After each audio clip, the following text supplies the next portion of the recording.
ሰላም ጤና ይስጥልን የተከበራችሁ አውታር ሚዲያ ተመልካቾች የዕለቱን አንኳር መረጃዎች ይዤላችሁ ቀርብ ያለው ሰብስክራይብ በማድረግ እንደዚሁም ደግሞ ደወል ምልክትን በመጫን በየዕለቱ የሚለቀቁ እውነተኛ መረጃዎች ተካፋይ እንድትሆኑ ጋብዛለሁ።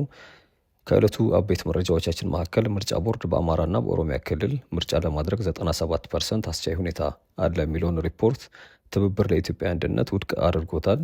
በሌላ መረጃ ህወሓት ለመንግስት ሰራተኞች የሁለት ወር ደሞዝ እንደማይኖር ስለማሳወቁ፣ ሶማሊያ ከኢትዮጵያ ኤሌክትሪክ ኃይል ልትገዛ ስለመሆኑ፣ ኢትዮጵያና ቻይና የኢንቨስትመንት ትብብራቸው ለማጠናከር ያለመ ውይይት ስለማድረጋቸው፣ እንደዚሁም ደግሞ ስለ ኢራን የሰላም እቅድና ስለ እስራኤል አዲሱ ጥቃት በደቡብ ሊባኖስ ስላደረገችው ማለት ነው ከሌሎች ከዕለቱ አንኳር መረጃዎች ጋር ከአጫጭር መረጃዎች ጋር ይዤላችሁ ቀርብ ያለውኝ እስከ መጨረሻው በመቆየት የመረጃዎቹ ተካፋይ እንድትሆኑ ጋብዛለሁ። መልካም ቆይታ። ከዕለቱ አጫጭር መረጃዎች ስንጀምር በመጀመሪያ የምናመራው ወደ ሊባኖስን የሚመለከት ነው የሚሆነው። በደቡብ ሊባኖስ በሚገኙ የእስራኤል ወታደሮች ላይ የሮኬትና የድሮን ጥቃት መፈጸሙን ሂዝቦላህ አስታውቀዋል። በሌላ መረጃ የእስራኤል ጦር አውሮፕላን በደቡብ ሊባኖስ የጢሮስ ወረዳ አልሙሻቅ አካባቢ በሚገኝ ህንፃ ላይ ድብደባ የፈጸመ ሲሆን ጥቃቱ የአካባቢው ነዋሪዎች ስፍራውን ለቀው እንዲወጡ የግዳጅ ትዕዛዝ ከሰጠ ከአንድ ሰዓት በኋላ ነው ተብሏል። ከማርች 2 ጀምሮ በሊባኖስ ላይ በደረሰ የእስራኤል ጥቃት የሞቱ ሰዎች ቁጥርም ከ3000 በላይ መድረሱ እየተዘገበ ነው የሚገኘው። አሁን አመሻሽ ላይ በወጡ መረጃዎች መሰረት ደግሞ እስራኤል በደቡብ ሊባኖስ በሰነዘረችው ጥቃት 8 ሰዎች መገደላቸው ተዘግቧል። እስራኤል እስከ ሰኔ ወር መጨረሻ ድረስ የተራዘመውን የተኩስ አቁም ስምምነት በመጣስ በደቡብ ሊባኖስ በሰነዘረችው አዲስ የአየር ጥቃት 3 ሴቶችና 3 ህጻናትን ጨምሮ ቢያንስ 8 ሰዎች መገደላቸው የሊባኖስ ብሔራዊ የዜና ወኪል ወይም ኤንኤንኤ ዘግቧል። ጥቃቱ በዱወይ ቲብኒን እና ቡርጅ ማሸማሊ መንደሮች ላይ ያነጣጠረ ሲሆን በርካታ መኖሪያ ቤቶችም ወድመዋል ተብሏል። የሊባኖስ ታጣቂ ቡድን ሂዝቦላህ ወደ ደቡባዊ መንደሮች ለመግባት በሞከረው የእስራኤል ወታደሮች ላይ ከባድ የመከላከያ ውጊያ እንዳደረገም አስታውቋል። እስራኤል ወታደራዊ ዘመቻዋን ወደ ምዕራባዊ ቤቃ ቫሊ እያሰፋች ሲሆን ከ3000 በላይ ሟቾች ባሻገር ከ1.6 ሚሊዮን በላይ ዜጎች መፈናቀላቸው የሀገሪቱ ባለስልጣናት እየዘገቡ ነው የሚገኘው። ከዕለቱ ሌላው አጭር ዘገባችን መሰረት ትራምፕ በኢራን ላይ ሊያደርጉት የነበረውን ወታደራዊ ጥቃት ለአፍታ አቁሜያለሁ ማለታቸውን ተከትሎ የነዳጅ ዋጋ ላይ ቅናሽ እንደተመዘገበ እየተዘገበ ነው የሚገኘው። የዓለም የድፍድፍ ነዳጅ መለኪያ ብሬንት ክሩድ 1.5 በመቶ ቀንሷል ተብሏል። በሌላ መረጃ የኢራን የሰላም እቅድ በጦርነቱ ለደረሰው ውድመት ካሳ እንዲሁም የአሜሪካ ወታደሮች እንዲወጡ የሚጠይቅ መሆኑ እየተገለጸ ነው የሚገኘው። ቴሄራን አዲስ ያቀረበችው የሰላም እቅድ አሜሪካ በሁሉም ግንባሮች የምታደርገውን ጦርነት ሊባኖስን ጨምሮ እንድታቆም፣ በኢራን አቅራቢያ የሚገኙ የአሜሪካ ወታደሮች እንዲወጡ እንዲሁም በጦርነቱ ለደረሰው ውድመት ካሳን የሚጠይቅ መሆኑ እየተዘገበ ነው የሚገኘው። ወደ ዕለታዊ ዝርዝር መረጃዎቻችን ስናመራ በመጀመሪያም ወደ ትግራይ ክልል የሚመለከት መረጃ ነው ያለን። የሁለት ወራት ደሞዝ እንደሌለ ህወሓት ገልጿል። በዶክተር ደብረጽዮን ገብረ ሚካኤል የሚመራው የህወሓት ቡድን በትግራይ ክልል ለሚገኙ ማንኛውም የመንግስት ሰራተኞች የግንቦትና የሰኔ ወር ደሞዝ እንደማይከፈል ጥብቅ ማስተላለፊያ ገልጸዋል። ዶክተር ደብረጽዮን ለክልሉ ዞኖች፣ ወረዳዎችና ለጠቅላይ ፍርድ ቤት ጭምር ባስተላለፉት የጽሁፍ ትዕዛዝ ለሁለት ወራት ደሞዝ የለም፣ ይህንን ከወዲሁ እወቁት ብለዋል።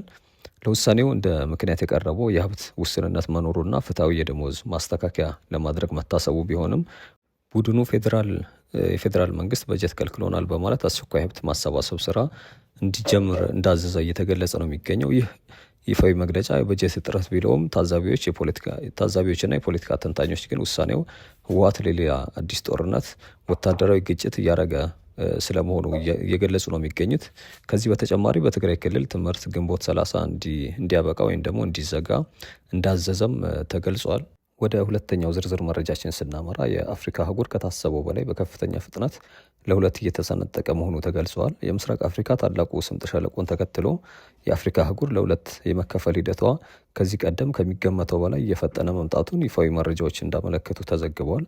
ታዋቂው የሳይንስ እውቀት መድረክ ብራይት ሳይት ይፋ ባደረገው ወቅታዊ ዘገባ መሰረት ይህ የምድር ንጣፍ የመሰነጣጠቅ ሂደት ወይም ደግሞ ኮንቲኔንታል ሪፍቲንግ በንድፈ ሀሳብ ደረጃ ብቻ ሳይሆን በተግባር ቀድሞውኑ መጀመሩን አረጋግጦታል። አህጉሪቱ በሁለት ታላላቅ የምድር ንጣፎች በኑቢያንና በሶማሊያን ፕሌቶች የተከፈለች ሲሆን ሂደቱ በቢሊዮንና በሚሊዮን በሚቆጠሩ ዓመታት ውስጥ አዲስ ውቅያኖስ በመፍጠር የምስራቅ አፍሪካን ለሁለት እንደሚሰነጥቅ ገልጿል።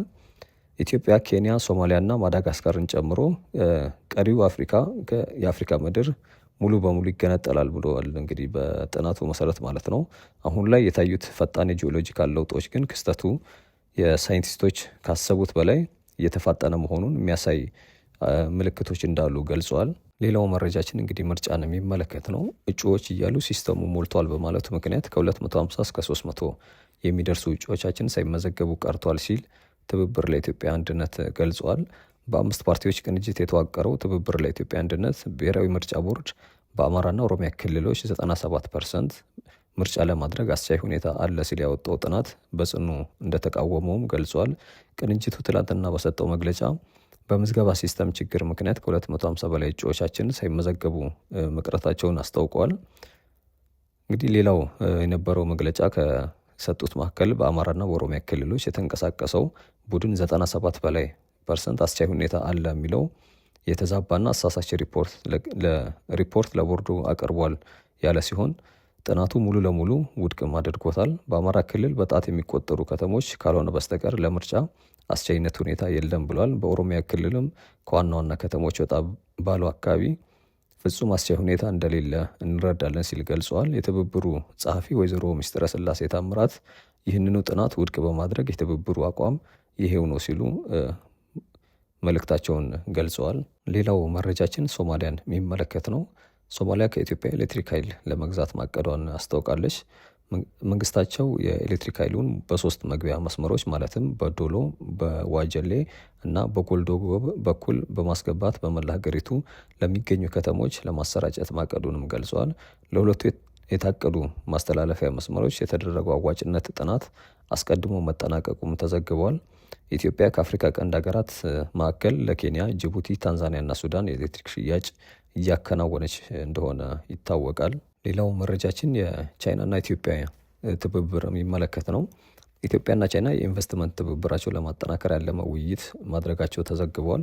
የቻይና ባለሀብቶች ለኢትዮጵያ ኢኮኖሚ እድገት ከፍተኛ አስተዋጽኦ እያደረጉ መሆኑን የኢትዮጵያ ኢንቨስትመንት ኮሚሽን ኮሚሽነር ዶክተር ዘለቀ ተመስገን በቻይና ህዝባዊ ሪፐብሊክ መንግስት ምክር ቤት አማካሪ ከተመራ ልዑክ ጋር ባደረጉት ውይይት ላይ ተናግረዋል። የቻይና ልዑክ መሪ ዡ ሺያንግ በበኩላቸው ቻይና ከኢትዮጵያ ጋር ያላትን የረጅም ጊዜ ወዳጅነትና የኢኮኖሚ ትብብር የበለጠ ለማጠናከር ፍላጎት እንዳላት ገልጸው ኢትዮጵያ ኢንቨስትመንት ኮሚሽን አስታውቀዋል።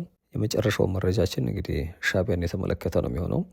ሻዕቢያ በመቀሌ ቢሮ እንደከፈተ እየተገለጸ ነው የሚገኘው። በትግራይ ክልል የሚንቀሳቀሰው የባይቶና ፓርቲ አመራር የሆኑት አቶ ክብሮም በፋና ቴሌቪዥን በሰጡት ማብራሪያ በክልሉ ወቅታዊ የፖለቲካና የጸጥታ ሁኔታዎች ላይ እጅግ ጠንከር ያሉና አነጋጋሪ ትችቶች እንደሰነዝሩም ተገልጿል። አመራሩ በትንተናቸው እንዳብራሩት ከሆነ የኤርትራ መንግስት ወይም ሻዕቢያ በመቀሌ ከተማ ውስጥ ምንም አይነት ታፔላ ወይም ደግሞ መለያ ምልክት የሌለበት ድብቅ ቢሮን በመክፈቱ እየገለጹ ነው የሚገኙት። በተለምዶ ጽምዶ ከተባለው ስብስብ ጋር በፈጠረው ውህደት አማካኝነት በትግራይ ምድር ላይ እንደ ልቡና ያለ ምንም ከልካይ እየተንቀሳቀሰ ይገኛል ብለዋል።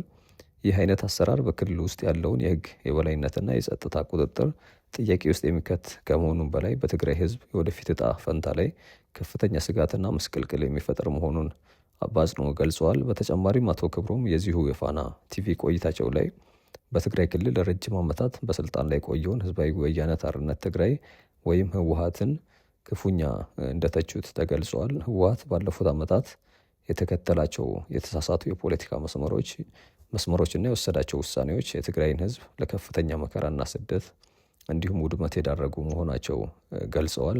እንግዲህ ዕለቱ የነበሩን አበይት መረጃዎች እነዚህን ይመስላሉ። ነገ በተመሳሳይ ሰዓት ከዕለቱ አንኳር መረጃዎች ጋር የምንገናኝ ይሆናል። ቸር ቆዩ።